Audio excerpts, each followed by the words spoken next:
To bind off on the purl side, or wrong side of your work, is sometimes something that's called for in a pattern. It's not as common as binding off on the knit side, but it's something you will come across from time to time. And the way it's worked is like this. You purl your first stitch, purl your second stitch, and then pull that first stitch that you purled over the top of the second stitch. And that is one purl stitch bound off. You purled two, but you've only bound off one, just like normal. And then, again, just like normal, you're going to purl your third stitch.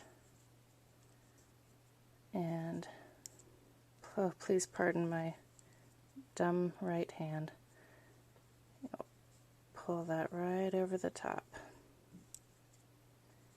And you'll continue like that down the entire length of your work, or until you've bound off as many stitches as your pattern calls for. And the benefit of binding off in purl on a purl side row is that if you were to bind off in knit, you would get your standard kind of bind off with those rather large sideways lying V's.